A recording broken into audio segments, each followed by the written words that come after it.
Transmitiendo desde Radio Universo 104.7 FM. Estamos en un programa especial y vamos a seguir con ustedes en varios programas que tenemos pensado. También estamos transmitiendo 104.7 FM en Rotorua, si la memoria no me falla. Y 107.3 FM aquí en Oakland. Y la página web es www.radiouniverso.fm.co.nc. Exacto. Bueno, queridos amigos y hermanos que a esta hora nos están escuchando, quien les habla, su servidor, mi nombre es Claudio Navea y junto a mí está Robinson Espinosa. Y antes que todo vamos a saludar a todos los amigos y hermanos que puedan estar escuchando este programa. Como decía Claudio, vamos a estar por bastante tiempo tomando algunas lecciones que nos creemos que son importantes para edificar la Iglesia de Cristo. Así es, nosotros queremos ofrecerle a ustedes lo que es la confesión de fe de Westminster, porque vivimos tiempos complejos, querido Robinson, tiempos en donde la familia está siendo atacada, en donde la fe está siendo atacada, y muchas iglesias a lo largo del país, aquí en Nueva Zelanda y también en el mundo, han visto diluida su forma de, podemos decir su forma no de creer, pero sí han visto diluida su forma de participar de los servicios de adoración, porque ha habido una infiltración tan grande de ideas que no son propias del Evangelio. Ha habido una infiltración tan grande de ideas que son ajenas al Evangelio, que es importante y del todo contingente el que podamos ofrecer este breve comentario, digamos, son 33 artículos que queremos desarrollar con los amigos, la gente que nos está escuchando, de la confesión de fe de Westminster. Pero antes yo creo que habría que hacer algunas advertencias, ¿verdad, Robinson? Así es. Estamos nerviositos, ¿eh? Sí. Pero eso es normal y eso también demuestra que aquí no hay nada preparado, aquí vamos a estar en vivo y en directo. O sea, está preparado, pero está en vivo, eso lo pone nervioso, ¿no? Entonces, me gustaría partir haciendo alusión a un versículo de la Escritura que está en el libro de los Salmos, en el Salmo 11, en el versículo 3. Leemos lo siguiente, dice: si fueren destruidos los fundamentos, ¿qué ha de hacer el justo? Exacto. Hay una pregunta que es interesante y tiene que ver en toda acción humana, en toda sociedad, en todo individuo. Los fundamentos son necesarios. Debemos edificar nuestras personas, nuestras comunidades, nuestra sociedad, nuestras iglesias sobre fundamentos sólidos. Y es quizá esa la razón principal la que nos ha llevado a desarrollar justamente estos temas. Y justamente también por lo que decía Claudio, que es importante notar que la iglesia lamentablemente ha sido permeada por la contracultura, ¿cierto? Por las ideologías de moda, y es necesario entonces remecer un poco a la iglesia para que ésta pueda volver a sus fundamentos originales, ¿cierto? Aquella que transmitieron los apóstoles, aquellas que transmitieron los reformadores, y que básicamente son aquellos que sostienen la vida y la acción de la iglesia. Así es. Y queremos decirle a la gente que vamos a estar revisando los 33 artículos de la Confesión de Fe de Westminster. No nos vamos a detener mucho en la parte histórica, porque es muy entretenida conocer el contexto histórico, Pero es muy largo. Pero sería muy largo. Entonces, basta decir que la Confesión de Fe de Westminster fue escrita entre los años 1643 al 1647 en Inglaterra. Y bueno, la convocatoria esta incluyó a personas de diferentes tendencias eclesiológicas, como episcopales, presbiterianos, independientes también, que se juntaron en esa asamblea que fue interrumpida además por el ejército de Oliver Cromwell, que en su momento fue el Lord Protector de Inglaterra. Y una vez terminado la confección de esta confesión, que tenía por objeto mover a la Iglesia de Inglaterra en su gobierno y liturgia a una purificación de la doctrina. Al año siguiente, una vez terminada la confesión, se redactó el Catecismo Menor y el Catecismo Mayor. Entonces queremos invitar a la gente que por su propia cuenta trate de averiguar los pormenores históricos de lo que ocurrió en el desarrollo de la Confesión de Fe de Westminster. Y aquí es donde yo quiero hacer la advertencia. Porque se da, Robinson, que en el contexto latinoamericano o hispanoamericano, si tú quieres, se da que cuando tú hablas de confesión, cuando tú hablas de catecismo, cuando hablas de doctrina, o incluso usas la palabra católico, la gente del mundo evangélico latinoamericano se incomoda, ¿no? Porque ellos asumen que estamos hablando de la Iglesia Católica, muchas veces sin entender lo que significa realmente los términos que estamos usando. Por esa razón yo creo que es conveniente que la gente pueda advertir que cuando nosotros hablamos de confesión de fe, estamos hablando de una podemos decir de una declaración pública que condensa lo que nosotros creemos y que ¿cuál es la palabra? Sumariza, ¿verdad? Estas lineamientos importantes de nuestra fe evangélica, pero cuando hablamos de doctrina estamos hablando de una cuestión más particular. Estamos hablando del desglose de lo que contiene la confesión. Cuando hablamos de catecismo, estamos hablando de la manera en que nosotros entrenamos a nuestros miembros en las iglesias por medio de un libro de catecismo, que es un libro de enseñanza, que contienen todo esto desmenuzado, ¿verdad? Y que tiene por objeto presentárselo a los hermanos en la iglesia y ellos puedan tener una base que les permita hacer frente a los muchos desafíos que se les presentan en materia religiosa. Y cuando hablamos de católico, básicamente estamos hablando de universal. Entonces, para que la gente que nos escucha, que es evangélica en Latinoamérica, porque este programa se transmite incluso en Australia, entienda que cuando usamos esa terminología nos estamos refiriendo a ese tipo de cosas, ¿ya? No sé si quieres agregar algo al respecto. Solo hacer un pequeño alcance respecto de esta palabra. Cuando nosotros decimos católicos, si nosotros vamos a la raíz latina de esta palabra, significa básicamente universal. Estamos hablando de la Iglesia universal. Cuando nos referimos a lo que se conoce hoy día como la Iglesia Católica, nos vamos a referir siempre como a la Iglesia romana. Primero que todo. Y segundo, hoy día, dentro de las iglesias modernas, se han reemplazado los catecismos por lo que nosotros conocemos hoy día como los discipulados, que son, en líneas generales, bastante livianos y bastante superficiales en sus contenidos. Los catecismos, tanto el mayor, que es para las personas adultas, como el menor, que es para los niños, tienen los planteamientos muy claros, son bastante profundos, pero son fáciles de digerir también. Y por eso entendemos que es importante que la gente pueda entonces comenzar a aprender qué son estos lineamientos, qué son estas bases sobre las cuales se fundamenta nuestra fe. Claro. Ahora, otra advertencia, las confesiones no reemplazan la Biblia. No, por supuesto. Las confesiones no reemplazan la Biblia, que eso quede bien claro.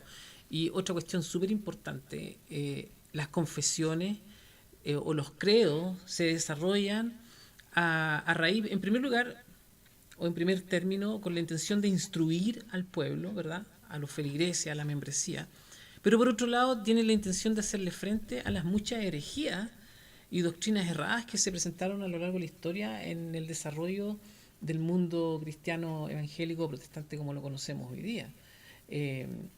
Y por otro lado, esto es muy importante, mantiene en línea, mantiene en riel a los ministros de la palabra de Dios. Porque cuando tú no tienes una confesión, estamos recién en los prolegómenos, parece, cuando tú no tienes una confesión a la cual adscribirte, es muy fácil, como decimos en nuestros países, en Chile, por ejemplo, es muy fácil arrancarse con los tarros, es muy fácil crear tu propio principado, tu propia catedral, porque no tienes un lineamiento. Es importante. ¿Por qué es importante la confesión de fe? En este caso, la confesión de fe de Westminster. Primero, porque instruye al pueblo, nos ayuda en la enseñanza. Segundo, porque nos ayuda a defendernos de las herejías que surgen. Y por otro lado, porque mantiene a los ministros de la palabra de Dios en línea, para que estos no se vayan por donde no deben. Digámoslo de esta forma. Lo que sostiene el cuerpo humano es nuestra estructura ósea. Pero si tú sacas la estructura ósea, se la quitas, todo se viene abajo, pues. Todo colapsa. Bueno, así es la confesión a nosotros. Así es la doctrina a nosotros. Si no hay doctrina, si no hay una confesión a la cual adscribirse, es como si no tuviésemos esa estructura ósea que nos permite estar de pie. ¿Por qué hago este alcance? Porque yo he escuchado, y lamentablemente en este país he escuchado muchas veces, que la doctrina no importa. Y lo he escuchado de pastores. A mí no me importa la doctrina. O no me importa definirme doctrinalmente. Claro, y eso está mal. Está mal. Entonces, ¿qué te parece, Robinson, si entramos en materia, digamos, con la confesión de fe de Westminster? Y vamos al capítulo primero. ¿Lo quieres leer tú o yo lo leo acá? El capítulo primero dice: aunque la luz de la naturaleza y las obras de la creación y providencia manifiestan la bondad, sabiduría y poder de Dios, de tal manera que los hombres quedan sin excusa, no son sin embargo suficientes para dar aquel conocimiento de Dios y de su voluntad que es necesario para la salvación. Por lo que agradó a Dios en distintas épocas y de diversas maneras, revelarse a sí mismo y declarar su voluntad a su iglesia, y además para conservar y propagar mejor la verdad y para el mayor consuelo y fortalecimiento de la iglesia contra la corrupción de la carne y malicia de Satanás y del mundo. Le agradó dejar esta revelación por escrito, por todo lo cual las santas escrituras son muy necesarias, y tanto más cuanto que han cesado ya los modos anteriores por los cuales Dios reveló su voluntad a su iglesia. ¿Quieres agregar algo? No, yo creo que podríamos ir avanzando. Claro, bueno, en esta primera parte podemos desmenuzar, podemos decir, ¿no?, que en esta sección, en este primer capítulo que se refiere a la Santa Escritura, se encuentran las siguientes afirmaciones, ¿no? Que la luz de la naturaleza, ¿verdad?, y las obras de la creación y providencia son suficientes para dar a conocer la existencia de Dios, ¿ya? Con eso nos basta para entender que existe una mente inteligente, un diseño superior, que existe Dios, hasta el grado que nos hace, digamos, inexcusable frente a Dios. O sea, no podríamos decir, no, Dios no existe, no podríamos decir, no, esto salió de la nada. Y esto lo firma Pablo Claro. en la carta a los romanos, en el capítulo 1, en el versículo 19 en adelante dice: porque lo que de Dios se conoce les es manifiesto, refiriéndose, ¿cierto?, a los hombres. Pues Dios se lo manifestó, porque las cosas invisibles de Él, su eterno poder y deidad, se hacen claramente visibles desde la creación del mundo, siendo entendidas por medio de las cosas hechas, de modo que no tienen excusa. Es decir, el hombre que en contemplación con lo creado advierte que hay una mente superior, advierte que existe un diseño, o sea, inteligente, está sin duda sin ningún tipo de excusa. O sea, no puede decir, no, yo no sabía, o yo no pensaba, yo no creía.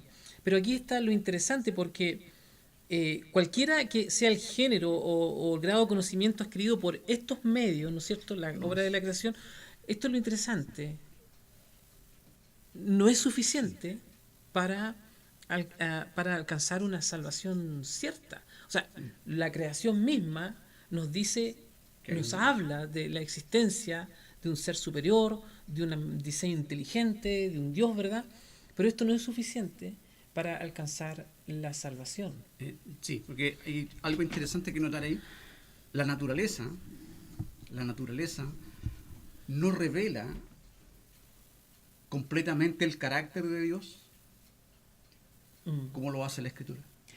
Y ese es un buen punto, porque justamente en el capítulo primero, que acabamos de leer de la Santa Escritura, tenemos que entender, desprender que además Dios ha querido dejar, a Él le pareció bien, ¿no es cierto?, dejar por escrito esta revelación muy particular por la cual nosotros podemos sí llegar a conocerlo, y en esto en mediación con el Espíritu Santo, ¿verdad? Amén. O sea, lo que está creado nos dice que hay un Dios, Exacto. nos deja sin excusa, pero no nos permite llegar a conocerlo de manera salvífica, ¿verdad? Bien. Por lo tanto, necesitamos la revelación Especial. escrita, claro, revelación especial. Ahora, en el artículo 2, digamos, en el capítulo 1, artículo 2 de la misma confesión, dice que bajo el nombre de las Santas Escrituras o palabra de Dios escrita, se comprenden todos los libros del Antiguo y Nuevo Testamento, ¿verdad?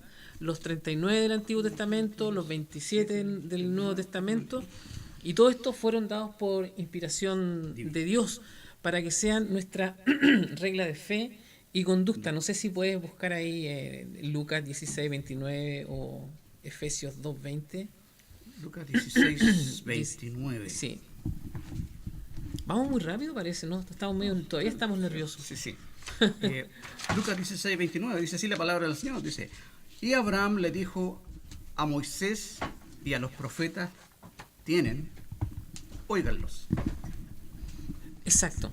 Es decir, estamos hablando aquí de que hay una revelación escrita que está dada desde el principio por Dios. No me refiero al principio adámico, ¿no? Yo me refiero en el proceso de la revelación.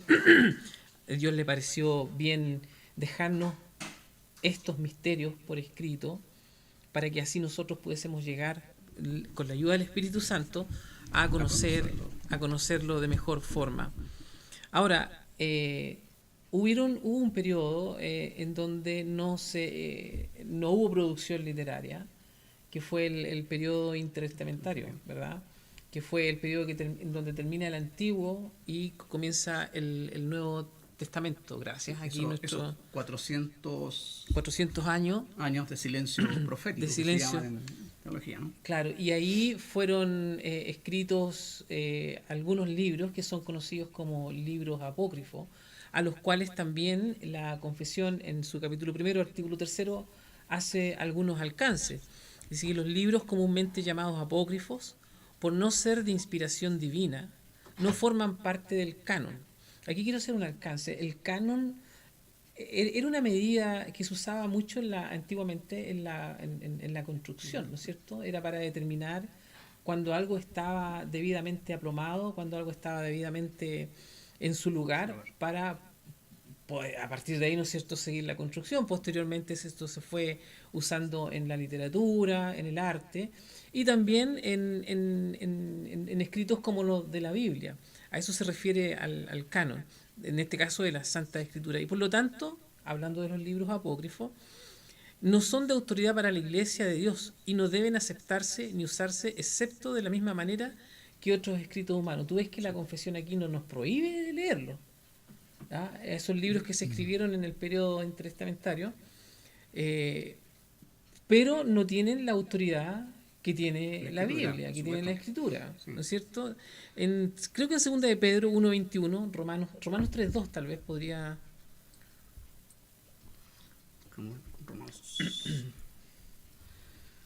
Romanos 3:2. 3:2 dice así: mucho, en todas maneras.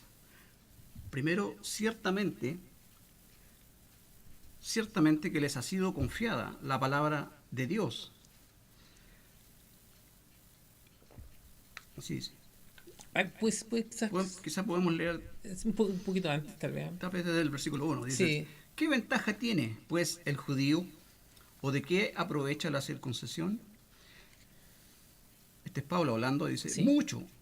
en todas maneras. Primero, ciertamente que les ha sido confiada la palabra de Dios. Es decir, aquí no estamos hablando al aire nosotros. No estamos hablando sobre una bruma, algo que no tiene ningún sustento. Dios nos ha dejado su palabra escrita y esos conforman el canon bíblico que hoy día conocemos.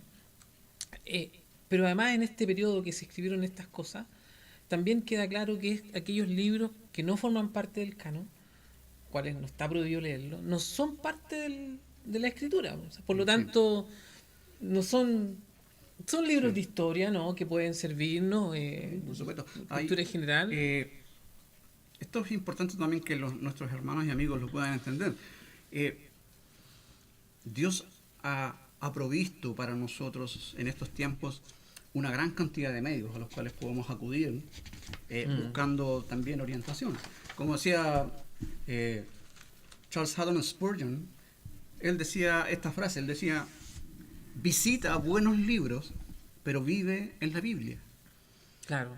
Haciendo alusión entonces de que nuestra base, nuestra regla de fe y conducta, obviamente tiene que ser solamente la Escritura, pero que al mismo tiempo el cristiano responsable necesita ir y buscar algunas cosas en otras fuentes que pueden ayudarlo a comprender de mejor manera lo que Dios ha querido establecer o plasmar en la Escritura. Exactamente, y eso me da punto para compartir con nuestra audiencia el artículo 4.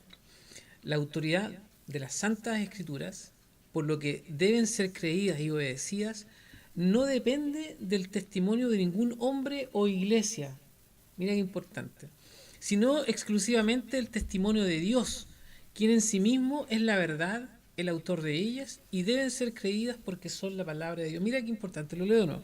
La autoridad de las Santas Escrituras, es decir, la Biblia como la conocemos, por la que deben ser creídas y obedecidas, no dependen del testimonio de ningún hombre o iglesia. Si tú haces memoria, por ejemplo, en el catolicismo romano se habla del magisterio, ¿no es cierto? Se habla de la tradición y por supuesto está el canon.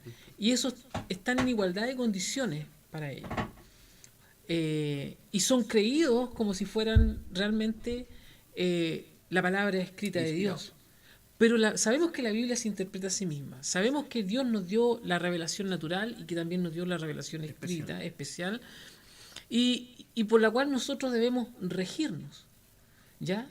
Por eso que es importante que nosotros tengamos claro que no hay más autoridad que la Biblia, que ha sido escrita en diferentes idiomas hoy día y que está al alcance en tu computador o tu teléfono. Y no podemos poner por sobre ella, digamos, otro tipo de autoridad que no sea el que la misma Biblia establece. Exacto, y eso es un punto importante a entender también hoy día, cuando empezábamos diciendo que la iglesia ha sido permeada por un montón de corrientes extrañas, por el posmodernismo, y entre otras cosas. ¿Cuál ha sido el principal ataque? Justamente ha sido ese, el cuestionar la autoridad de las Escrituras. Claro. Por eso es tan importante que para los cristianos que están recién empezando sus primeras armas en esto, que están recién comenzando su camino, nunca es demasiado majadero recordarles que la única autoridad en la iglesia es la palabra de Dios. Exacto. Yo he escuchado a muchas iglesias y a muchos pastores decir: no, es que aquí la autoridad en la iglesia soy yo.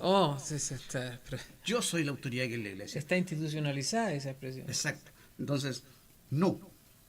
La autoridad no es el pastor, no es el obispo, no es el hermano que sabe más. No, la autoridad única, última, definitiva es la palabra de Dios. Y ni siquiera la confesión, porque la confesión se pone bajo el alero de la Biblia, ¿no? Bajo el alero de la palabra de Dios. Es súper interesante esto porque si tú te fijas los grandes movimientos religiosos que han surgido y que se han desviado de la ortodoxia, tienen su punto de partida en algunas ideas aisladas de lo que la Biblia enseña respecto a una u otra cuestión. Y estos han llegado a formar sus propios grupos, sus propias sectas, como la famosa secta esta de en Guyana, de Jim Jones, Jones, obvio. en donde creo que fue en los años 60, 70, 70, sí. 68, Sí. en donde el líder de esta secta indujo a toda la comunidad a envenenarse. Más de Fue 1000 personas. un Sí, suicidio, colectivo. un suicidio colectivo, pero gigantesco. ¿Qué pasa ahí? Usaban la Biblia, pero maquillaban con la Biblia realmente toda la perversidad que tenían detrás. Porque como dijimos bien al comienzo del programa, cuando una persona no tiene doctrina, cuando una persona no se adscribe a una confesión que por lo demás está bajo la Biblia, está al alero de la Biblia, es como que aquella persona no tuviera un esqueleto que sostenga, digamos, todo el cuerpo. Por eso que es importante que es que esto ya es demasiado, ¿no es cierto? A lo largo de la historia han surgido los mormones, han surgido los testigos de Jehová, los solo Jesús, los davidianos, y todos usan la Biblia, pues. Una semana atrás miraba un documental que me parece que está en Netflix, que se llama Waco, ¿Ya? el apocalipsis americano. Y relata la historia de lo que pasó justamente con los davidianos allá Ah, ya, ya. y la historia de David Koresh, su líder, que él cuentan algunos de los sobrevivientes, ¿no? Y alcanzaron a salir antes de que él se autoproclamaba el Mesías, él era Jesús. Y bueno, podemos ver este tipo de conductas en la mayoría de las sectas que nosotros conocemos hoy día. Y bueno, ese es el gran peligro que existe cuando hay gente que no se adscribe o no se sujeta Ujú, a cierto camino que ya está determinado. claro. Y bueno, y vemos las consecuencias nefastas que eso tiene. Claro, pero no solamente a nivel de secta, si tú te fijas bien en nuestra historia reciente en América del Sur, grandes movimientos evangélicos que han surgido producto de esta suerte de éxtasis que tienen, ¿no? Estas glosolalias, estas visiones y profetas, y persisten hasta el día de hoy, y mucha gente se adhiere ahí porque lo que realmente hay una explosión emocional que los mantiene atados a estos grupos que maquillan, ¿verdad?, su pseudo religiosidad con la Biblia. Si alguno de los que nos está viendo eventualmente alguien le dice el Señor me dijo o Dios me habló, no le crea. Alerta. No le crea, no le crea, no es así. Vaya usted a la Biblia, vaya usted a la Biblia. Por eso, reitero, es importante tener una confesión, adscribirse a alguna, Exacto. porque eso mantiene a los ministros en línea para que no se... Eso se puede plasmar, ¿no? Se puede reducir a una sentencia que es muy cortita, pero yo quiero que usted la tenga siempre guardada muy cerquita en su mente y en su corazón. Y es que Dios no da segundas revelaciones.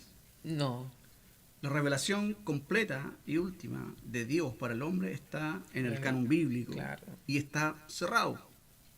No hay más revelación. ¿Ya? Lo que hay es, a través de la acción del Espíritu Santo en los creyentes, es iluminación para poder justamente entender las Escrituras, Claro. para entender su contenido, para poder entender en su contexto de qué es lo que está hablando en un pasaje particular. Así funciona, esa es la mecánica que Dios diseñó. ¿Ya? Es por eso que el Espíritu ya no viene como en el Antiguo Testamento a veces y se va. El Espíritu vive permanentemente en el creyente y le permite entonces conocer aquello que antes estaba velado, poder entenderlo y poder conocer a través de ello el carácter de Dios. Claro, así que ya saben nuestros amigos y hermanos, si de repente alguien les dice, no, aquí yo soy el pastor, aquí mando yo, se hace lo que yo diga y punto. No. ¿Sabe qué? Mejor no lo digo mejor, no lo voy a decir mejor. Mire, vamos en el artículo en el capítulo primero de la Santa Escritura, artículo quinto. El testimonio de la Iglesia puede movernos e inducirnos a tener por la Santa Escritura una estimación alta y reverencial, a la vez que el carácter celestial del contenido de la Biblia la eficacia de su doctrina, la majestad de su estilo, la armonía de todas sus partes, el fin que se propone alcanzar en todo su conjunto, que es el de dar toda la gloria a Dios, el pleno descubrimiento que hace del único modo por el cual el hombre puede alcanzar la salvación, y las otras muchas e incomparables excelencias, así como su entera perfección, son argumentos por los cuales se evidencia abundantemente como la palabra de Dios. Sin embargo, nuestra persuasión y completa seguridad de su infalible verdad y divina autoridad, lo que dijimos anteriormente, provienen de la obra del Espíritu Santo, quien da testimonio a nuestro corazón con la palabra y por medio de ella. ¿Cómo sabemos estas cosas? Esto es importante, ¿no? Aquí no es que alguien se lo sople al oído, ¿no?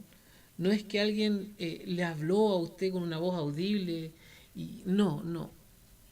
La Biblia está aquí, está escrita, usted la lee, usted la estudia, y el Espíritu Santo abre su mente, abre su corazón para que usted pueda abrazar esto por cierto. Porque el Espíritu Santo tiene como tarea, ¿no es cierto?, Llevarnos a toda verdad y a toda justicia. Sí. Primera de Juan 2.20. Veamos qué dice Primera de Juan 2.20 y el 27 también, el versículo. Espero que no estemos yendo muy rápido, ¿no? Está un poquito... Primera de Juan, capítulo 2, verso 20, dice así: pero vosotros tenéis la unción del Santo y conocéis todas las cosas. Exactamente. ¿Y cómo sabemos eso? ¿Quién te lo muestra? ¿Quién te lo revela? ¿Quién te lo enseña? El Espíritu Santo. Exactamente. O sea, nada, porque hay gente que se aproxima a la Biblia, la lee, pero no llega a una mayor comprensión en muchos casos. Hay gente que la lee, digamos, por una cuestión puramente académica, y que no tiene la intención de buscar en ella lo que a nosotros nos fue enseñado o mostrado en algún momento de nuestras vidas, que es básicamente la salvación, la deidad de Cristo, quién es Dios, etcétera, etcétera. Por lo tanto, tenemos que está la revelación natural, que es la que está contenida en la creación. Está esta revelación especial, que es la que está contenida en la Escritura, para que nosotros lleguemos a conocer al Señor. Está la palabra de Dios escrita, pero sin la ayuda del Espíritu Santo no va a dejar de ser un libro interesante. Exacto. Va a ser, como le decía a alguien hace un tiempo atrás, va a ser un libro absolutamente sellado, incomprensible, que obviamente va a ser escarbado de una forma académica, como decías tú, sin llegar a entender básicamente las verdades profundas que allí están contenidas. Y eso es una de las tantas bendiciones que trae la presencia del Espíritu Santo en la vida de los creyentes. Es el hecho de poder permitirnos a nosotros entrar en la mente y el corazón de Dios y conocer su carácter y de esa forma extraer las lecciones necesarias para nuestra vida. Porque la Biblia finalmente es eso, es un manual para que nosotros podamos vivir una vida acorde a la voluntad de Dios. Y para como dice el apóstol, para los sensuales que no tienen al Espíritu, esto es locura, es algo que no tiene ni patas ni cabeza, digámoslo de esa forma. Pero para nosotros, que por la gracia de Dios hemos llegado al conocimiento de la verdad, para nosotros es un tesoro. Y obviamente Dios previó que era necesario entonces ordenar, ¿cierto? Estas cosas en un canon definitivo. Claro. Para poder nosotros extraer de allí de forma ordenada entonces lo que necesitamos para nuestra vida. Y básicamente, teniendo esta base, los reformadores y los que vinieron después fueron capaces entonces de ordenar este cuerpo en lo que llamamos la declaración de fe, que nos ayuda a ordenar nuestro camino, y eso también una guía para que nosotros podamos entonces transitar por ella y aislarnos de los peligros que encierra el hecho de que cuando ponemos a un lado estas cosas, entonces vamos a ser presa fácil, como hablábamos delante, de todos estos iluminados que aparecen de pronto, y que obviamente siempre, como vemos los resultados a través de la historia, van a terminar mal. Por lo tanto, debemos de considerar también nosotros que es provisión de parte de Dios para nosotros el hecho de que tengamos todos estos elementos, estos recursos que Dios ha puesto a nuestra disposición, y que para lo cual grandes hombres de Dios trabajaron. Claro. Trabajaron mucho durante años. Por lo tanto, es también necesario estimar aquello. Exacto. Porque hoy día nosotros la tenemos fácil. Nosotros hoy día nos paramos sobre los hombros de grandes hombres de Dios. Nos paramos sobre los hombros de tipos de tremenda estatura espiritual. Y usufructuamos de su trabajo. La poca formación académica que podamos tener es nada comparado a tipos que a los 18, 19 años eran rectores de una universidad. Claro. Y eso básicamente por la ayuda intermedio del Espíritu Santo. O sea, sin esa ayuda, sin el Consolador, el Paracleto, sería conocimiento, básicamente. Sería conocimiento, básicamente. Sí. ¿Qué te parece si vamos al artículo 6 del capítulo 1? El consejo completo de Dios tocante a todas las cosas necesarias para su propia gloria y para la salvación, fe y vida del hombre, o está expresamente expuesto en las Escrituras, o se puede deducir de ellas por buena y necesaria consecuencia. Y a esta revelación de su voluntad nada ha de añadirse, ni por nuevas revelaciones del Espíritu, ni por las tradiciones de los hombres. Sin embargo, confesamos que la iluminación interna del Espíritu de Dios es necesaria para que se entiendan de una manera salvadora las cosas reveladas en la palabra, y que hay algunas circunstancias tocantes a la adoración de Dios y al gobierno de la Iglesia comunes a las acciones y sociedades humanas, que deben arreglarse conforme a la luz de la naturaleza y de la prudencia cristiana, pero guardando siempre las reglas generales de la palabra de Dios que han de observarse siempre. Segunda de Timoteo 3:15, versículo al 17. Segunda de Timoteo. Sí, segunda de Timoteo 3:15. ¿Segunda de Timoteo o Tito? Veamos segunda de Timoteo 3:15. Este es el apóstol Pablo escribiéndole a su discípulo Timoteo, y en el versículo 15 dice lo siguiente: y que desde la niñez has sabido las sagradas escrituras, las cuales te pueden hacer sabio para la salvación por la fe que es en Cristo Jesús. Claro. Bueno, aquí en esta sección se afirma que las escrituras son perspicuas de tal manera que todo el hombre que necesita, lo que el hombre necesita saber para salvarse están aquí contenidas. Pero también existen cuestiones que están reguladas con el accionar a diario humano, y que se desprenden de los principios que emanan no solo de la Biblia, sino de estos lineamientos confesionales que tenemos aquí en la confesión, ¿verdad? Exacto. Y Pablo agrega en el versículo siguiente, en el versículo 16, dice: toda la escritura, refiriéndose a la Biblia, dice, es inspirada por Dios, dice, y útil para enseñar, para redarguir, para corregir, para instruir en justicia. Y el versículo 17 remata diciendo: a fin de que el hombre de Dios sea perfecto, enteramente preparado para toda buena obra. Así es, perfecto. Ahora, estamos en el artículo 7, ¿verdad? Sí. Las cosas contenidas en las Escrituras no todas son igualmente llanas ni igualmente claras para todos. ¿Recuerdas que en un momento el apóstol Pedro dice de Pablo, hay cosas difíciles de entender? Bueno, sin embargo, las cosas que necesariamente deben saberse y creerse y guardarse para conseguir la salvación se proponen y declaran en uno u otro lugar de la Escritura, de tal manera que no solo los eruditos, sino también los que no lo son, pueden adquirir un conocimiento suficiente de tales cosas por el debido uso de los medios ordinarios. Salmo 119, 105. Salmo 119, versículo 105.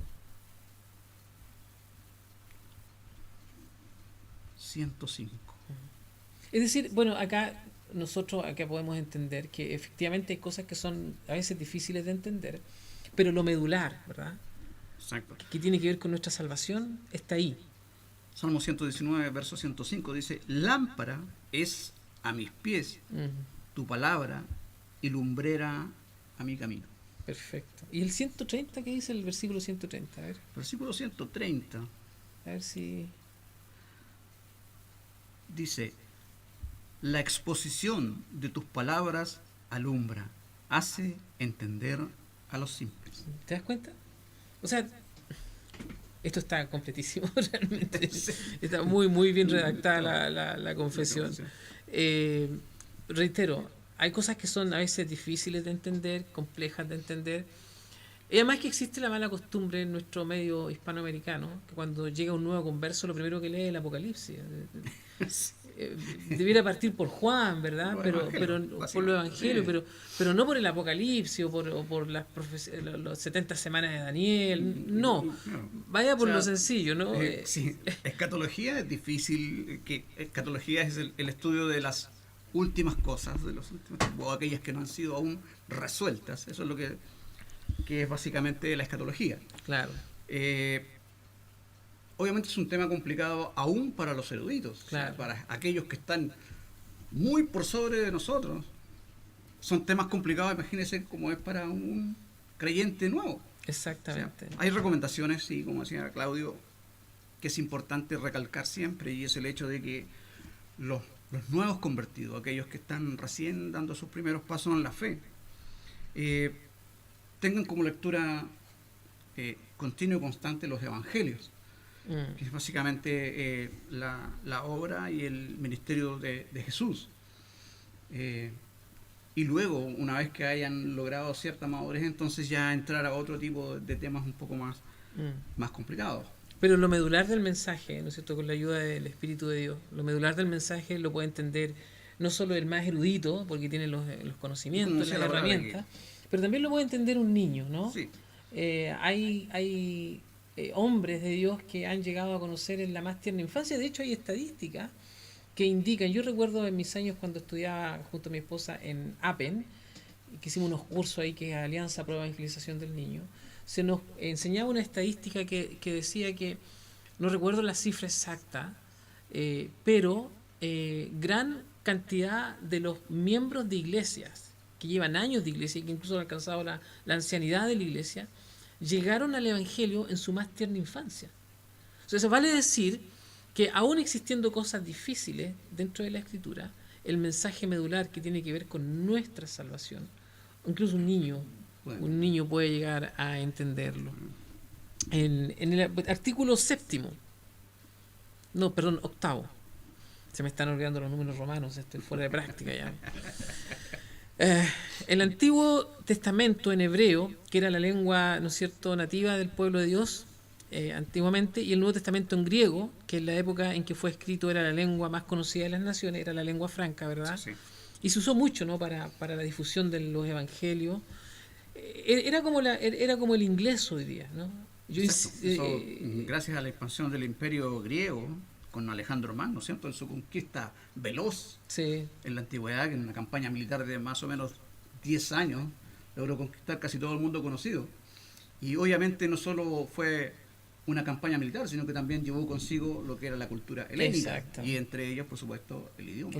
Y sirvió mucho para la expansión del Evangelio. Exacto. Porque fue escrito el Nuevo Testamento en el griego común, el griego koiné, ¿correcto? siendo inspirados inmediatamente por Dios y mantenidos puros a través de los siglos por su especial cuidado y providencia, son por eso mismo auténticos. Y por esta razón, la Iglesia debe apelar a los originales en esas lenguas, en última instancia, en toda controversia religiosa. Pero como dichas lenguas no son conocidas por todo el pueblo de Dios, que tiene derecho a las Escrituras, interés en ellas y tiene ordenado leerlas y escudriñarlas en el temor de Dios, deben por ello ser traducidas a la lengua vulgar de toda nación a la que sean llevadas, para que, morando abundantemente la palabra de Dios en todos, puedan adorar a Dios de manera aceptable y así, mediante la paciencia y consolación de las Escrituras, tengan esperanza. Mateo 5:18. Hay muchos más versículos, pero para que nuestra audiencia tenga alguna idea. Mateo capítulo 5, versículo 18 dice así la palabra del Señor. Porque de cierto os digo que hasta que pasen el cielo y la tierra, ni una jota ni una tilde pasará de la ley hasta que todo se haya cumplido. O sea, podemos tener plena certeza de que lo que tenemos nosotros hoy día como Biblia es la palabra de Dios. Aunque hay algunos que han tratado, editoriales medias progres, han tratado de torcer la escritura. De hecho, hace unos años atrás salió la Biblia rosa. No sé si te acuerdas, una Biblia que tiene los colores del arco iris, que incluso eso ha sido distorsionado, porque el arco iris originalmente es un símbolo cristiano. Claro, es el del pacto. El pacto de Dios con Noé, en donde le dijo, no voy a destruir el mundo nuevamente por agua. Entonces ese símbolo de ese pacto que Dios hizo con Noé fue secuestrado, ¿no? por el progresismo y la comunidad arcoíris, y años atrás imprimieron una Biblia rosa para acomodar su pecado a lo que su manera de ser, ¿no es cierto? Entonces vemos que la Biblia no cambia. Lo que necesitamos saber respecto a la salvación lo tenemos ahí. Lo que necesitamos saber respecto a cómo ordenar nuestra vida también está ahí. Cómo debemos conducirnos también está ahí. El llamado al arrepentimiento, ahí está. El llamado a la conversión, ahí está todo ahí, ¿ya? Y Dios ha querido que hombres eruditos traduzcan la Biblia a muchos idiomas, pero creo que todavía hay pueblos que no. Ahí tú tienes el caso de Jim Carrey, ¿te acuerdas? William misionero bautista Jim Carrey es el actor. El actor, no. Claro, William Carrey, el zapatero de Serampore. Exactamente. Y él era calvito igual que yo. Sí. Así, y fíjate que él ganó un puro discípulo, se le murió la esposa, tuvo problemas, le incendiaron la librería, se murieron los hijos, o sea, la pasó re mal. Él no murió, digamos, en abundancia, ¿no? Pero su obra fue fantástica, porque pasó mucho tiempo antes de que él descubriera que tenía habilidad para los idiomas. Exacto. Sin ser un alumno en el colegio brillante, tenía una habilidad única para los idiomas, y cuando estuvo en la India misionando, tradujo el Nuevo Testamento, la Biblia, a no sé cuántos dialectos locales, sí. ¿Cuántos dialectos hay en la India? Tremendo. Fue un trabajo impresionante. Sí. Yo miraba el otro día un documental acerca de los reformadores en Inglaterra. ¿Recuerdas tú La Estrella de la Mañana? Ah, claro, los primeros. Sí. Que básicamente John Wycliffe, fue el primero en traducir la Biblia desde sus idiomas originales al inglés. Que fue un trabajo muy arduo, complicado. Él fue perseguido por esto y fue quemado en la hoguera por esto.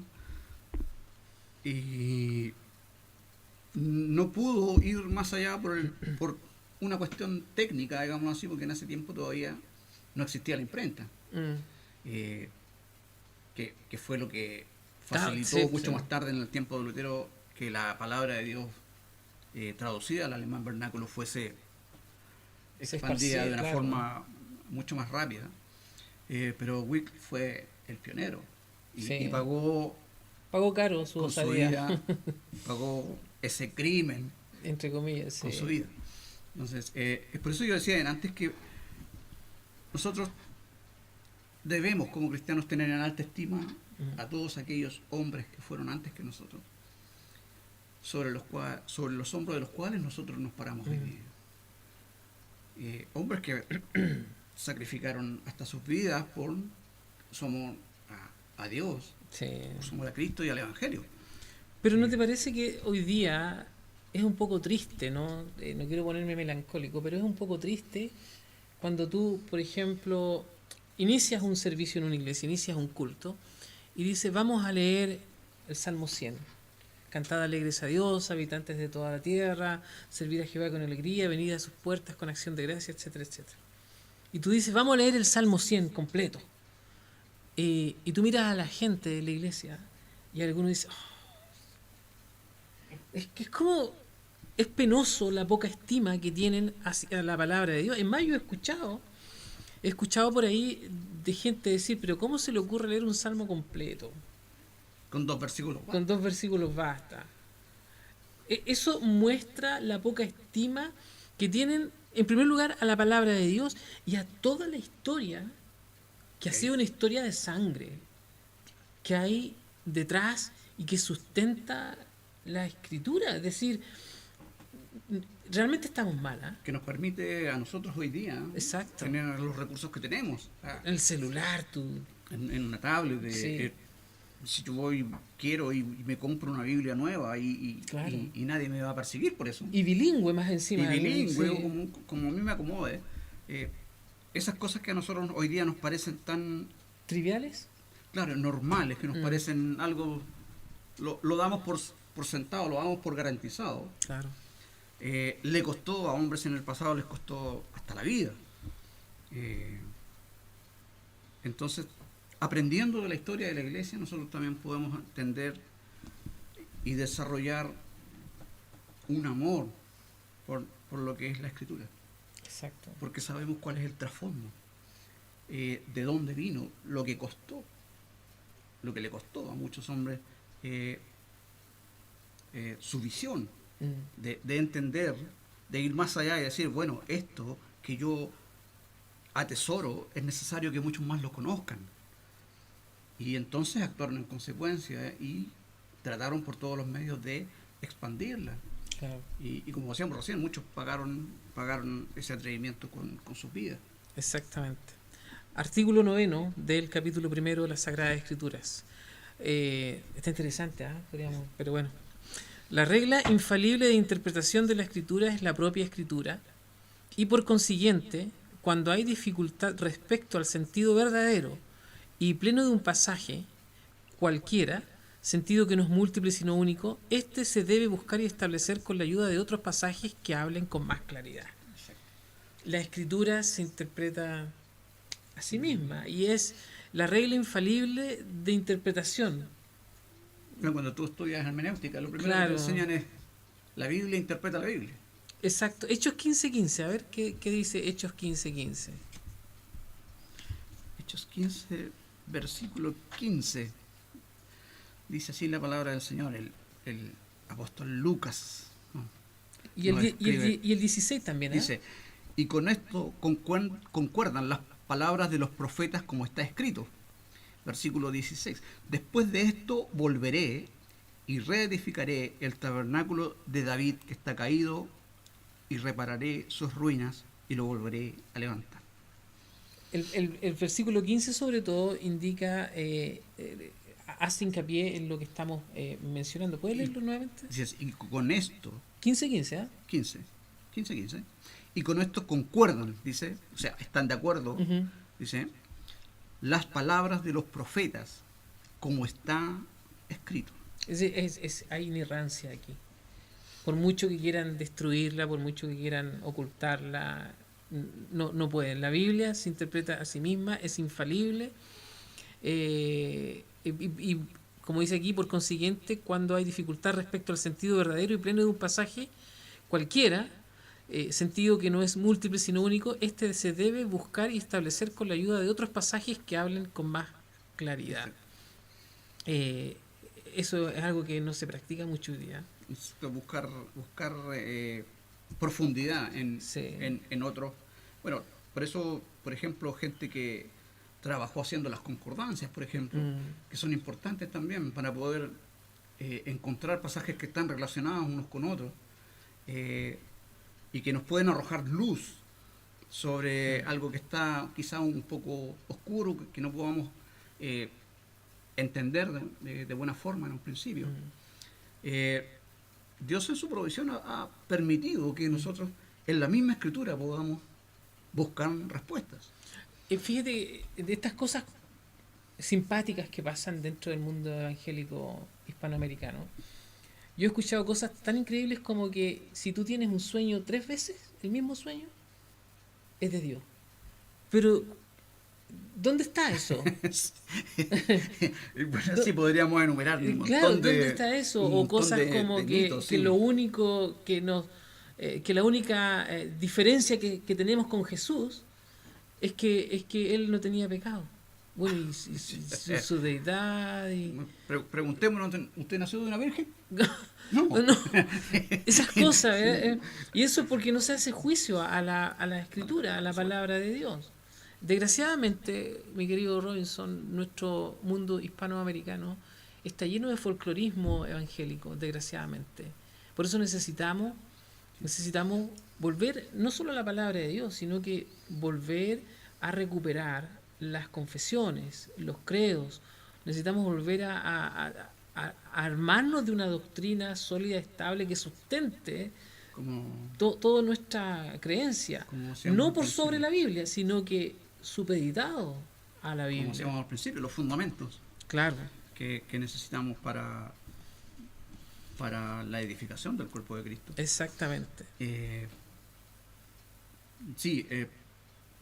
Volviendo un poco atrás a lo que decíamos respecto de este folclorismo evangélico, hay muchas cosas que se han transmitido a través de las generaciones, por dicho, ya más de 100 años, de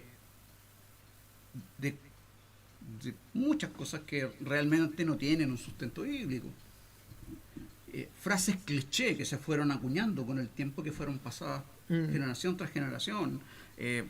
Una de las más famosas que es Dios ama al pecador, pero aborrece el pecado, algo así, sí, ya ni me acuerdo ya. Que Dios aborrece el pecado pero ama al pecador. Es cierto que sí, pero el que se va al infierno es el pecado. No el pecado, pues, sí. El pecado, claro. Entonces, hay mucho de eso. Sí. Y es una, yo diría que es una tradición que es muy orada básicamente la fidelidad bíblica. Pues muchas de estas cosas no tienen un sustento. Sí, no tienen. Y junto con esa, muchas más. Podríamos estar un buen rato aquí enumerando cosas que realmente... Sí. Pero para no alejarnos, ya estamos en capítulo 1, artículo 10. Estamos ya en el último, que está dentro enmarcado esto de lo que la Santa Escritura es. El juez supremo, por quien debe decidirse todas las controversias religiosas y todos los decretos de concilios, opiniones de antiguos autores y doctrinas de hombres y espíritus individuales deben ser examinados, y en cuya sentencia debemos descansar, no es otro que el Espíritu Santo que habla en la Escritura. Más claro no puede estar esto. Mateo 22, 29. Mateo, para leer algún versículo. 22, 29. Dice así: entonces respondiendo Jesús les dijo: erráis, ignorando las Escrituras y el poder de Dios. Exactamente. Es decir, el Espíritu Santo es el que nos muestra la Escritura, nos habla a través de la Escritura y nos ayuda. Y bueno, querido Robinson, hemos llegado ya al final de esta primera parte. Debo confesar que en principio estaba un poquito nervioso, ¿sí? ¿No, verdad? Las cámaras, la luz, todas esas cosas. pero esperemos que nuestros auditores o las personas que nos van a ver en la red puedan dejar sus preguntas, puedan dejar sus comentarios, compartir, ¿verdad? Esto. Y a modo general recordarles que Dios nos dejó su revelación natural, ¿verdad? También nos dejó su revelación escrita, especial, que lo que necesitamos nosotros saber para alcanzar la salvación está contenido en la Escritura, que tenemos el Espíritu Santo que nos ayuda, ¿verdad?, a entender lo que Él nos quiere revelar, y el mensaje principal de Dios no solamente puede ser entendido, dilucidado, explicado por un erudito, sino que también un niño puede llegar a entenderlo. Así es. ¿Quieres agregar algo más, estimado? No, creo que estamos ya con el tiempo. Sí. Nada más que darle las gracias a nuestro hermano Juan Carlos, que nos ha permitido este espacio, a Radio Universo FM. Sí. 104.7 FM. Ahí en Rotorua. Exactamente. Y 107.3 FM en Oakland. Y la página web es www.radiouniversofm.co.nz. Exacto. Estamos en Australia. Y también estamos transmitiendo a Australia. Radio Iberoamericana. Radio Iberoamericana. .com.au. Ahí nos están soplando, ¿no? Sí. Bueno, eso lo vamos a ir puliendo con el tiempo. Con el tiempo. Este ha sido nuestro primer programa y vamos a seguir el próximo lunes. Vamos a seguir el próximo lunes revisando esta declaración de fe de Westminster, y desde ya le damos muchas gracias al Señor por permitirnos este tiempo. También de todo corazón les encargamos a aquellos amigos y hermanos que nos están viendo que puedan estar con nosotros el próximo lunes. Y ahí vamos a seguir con la Santa Trinidad. Exacto, y vamos a seguir entonces revisando. Y bueno, este material va a ser subido a las plataformas de Radio Universo, y también voy a subirlo en mi canal en YouTube, que ustedes lo pueden encontrar como El Canuto. Así, todo junto, K-N-U-T-O, El Canuto. Ahí lo pueden encontrar. Queridos amigos, que tengan ustedes muy buenas tardes, muy buenos días o muy buenas noches, dependiendo de la hora que nos estén viendo. Y bueno, firmes adelante, que el Señor les bendiga grandemente, y nos veremos la próxima semana, Dios mediante, con el segundo capítulo, que es con la Santa Trinidad. Así es. Hasta pronto. Hasta pronto.